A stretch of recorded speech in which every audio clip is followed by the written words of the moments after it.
loves, welcome back to my channel. TaragayeNicole here. How are you guys doing? I hope you are well. So I just wanted to come today to talk to you about Frugal February. So we did just do it January, or at least I hope you did it with me. I would say I was pretty successful with getting things done in January, so I'm very proud of myself. I hope you were too. If you did get things done that you planned, or at least made an effort to start doing them, definitely leave it down below.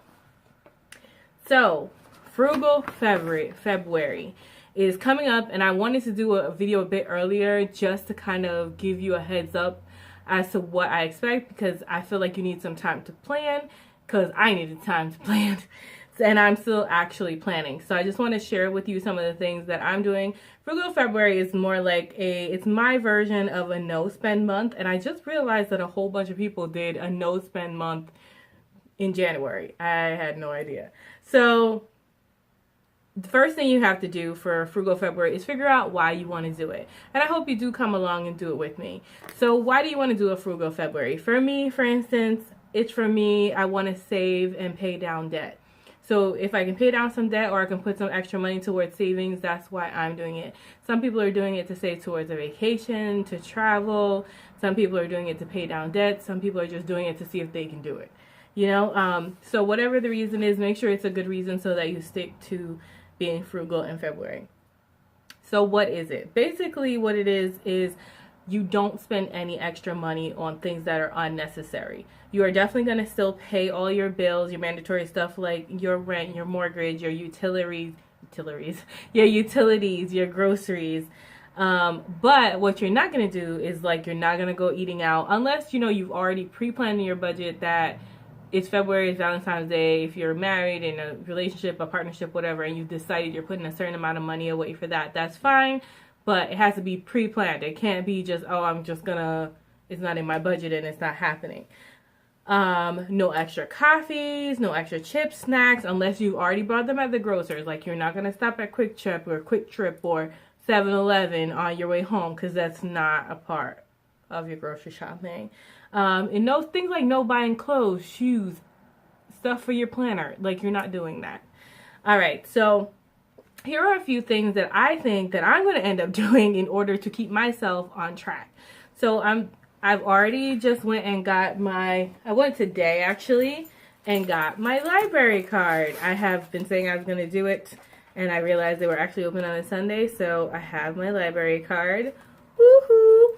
And why I'm saying that is because I would say read a book. So I checked out these two books.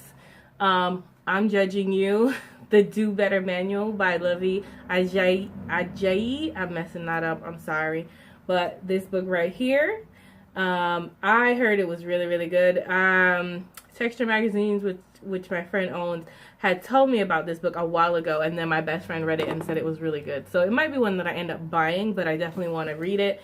And then Terry McMillan's I Almost Forgot About You, that book. I picked those both up at the library, so they're free, and I didn't have to spend any money. And I can read those.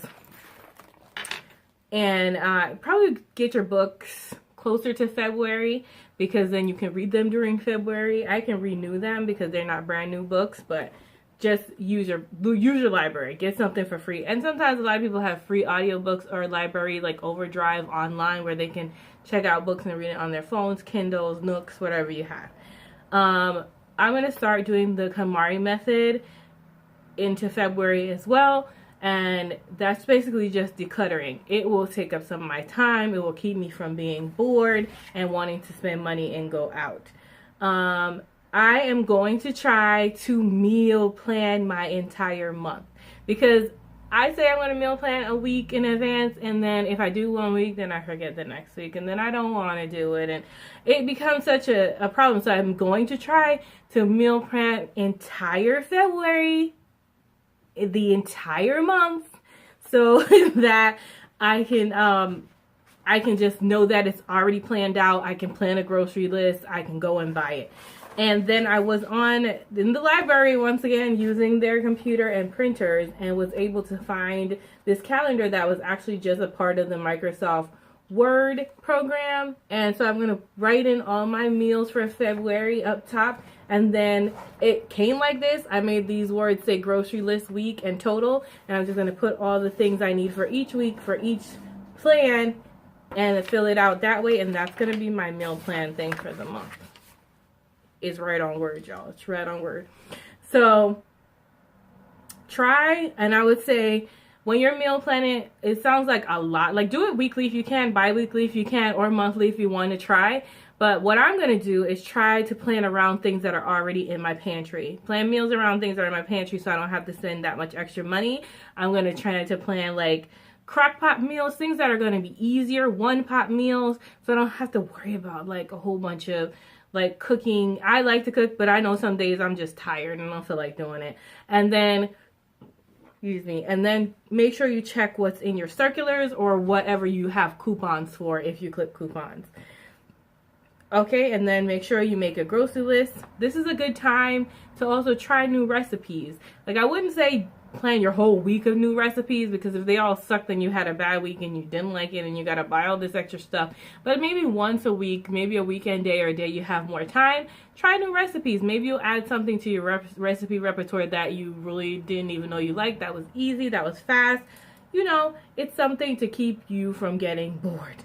And I'm actually going to attempt to do a clip system with my money for certain categories, because I noticed from having the Every Dollar app that I go over when it comes to groceries and food all the time, and I'm not really sure of my gas budget because I take the money out the ATM and then I like take 30 out, but then I put 20 one day here, 10 one day. So I kind of want to keep more of, did I use all of it? So I don't know if I'll be able to do once in the beginning of the month or every 2 weeks I'll have to take the money out. Not sure yet. You guys, I'm just learning this budgeting thing too. But with the clip system, what you do is take clips, paper clips, little clippy things, whatever you can find, and you choose, you know, which categories of your budget you want to paper clip. You'll see that people do this with envelope systems, but I'm going to do it with paper clips because I'm not trying to walk around with a whole bunch of envelopes. My categories are going to be gas, which I'm thinking I'm going to put $30 away a week for that, so $120 for the month. Grocery, I'm going to try and make it $40 for each week, whereas right now I think I have it at $65 for each week.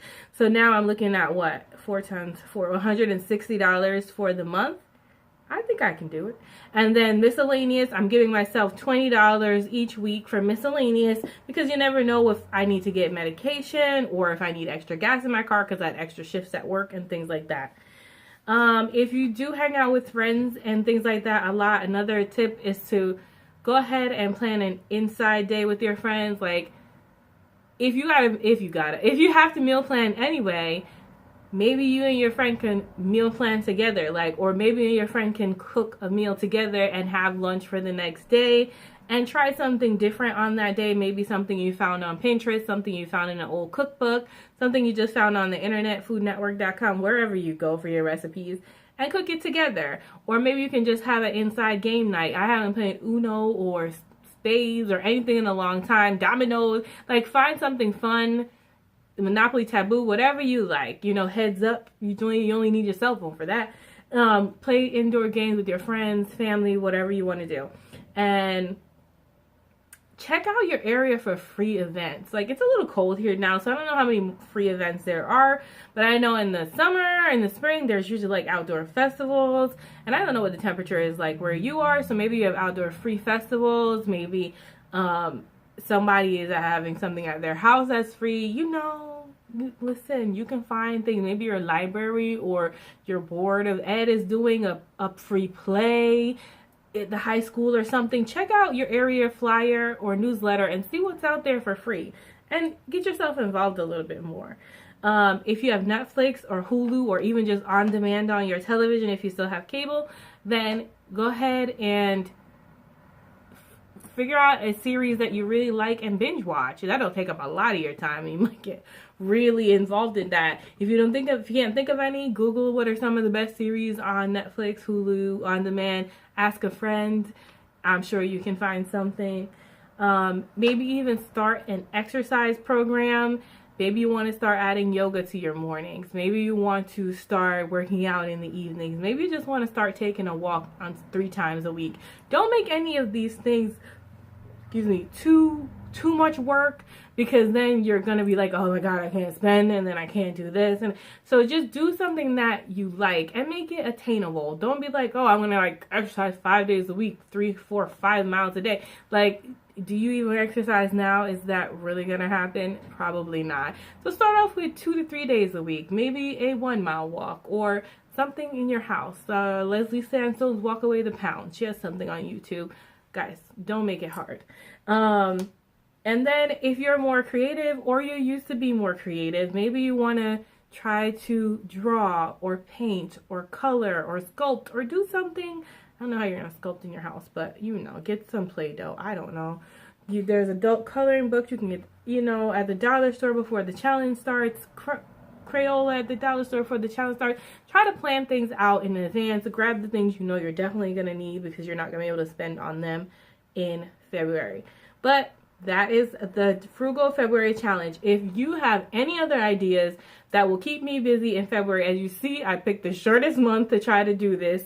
If you can think of any other good tips or tricks that we can use in Frugal February, our no spend month, to make it easier to get by, or any good quick breakfast meal ideas, lunch, dinner ideas, things that you've done if you've done one before, comment down below. I'm always interested and up for new ideas. All right, guys.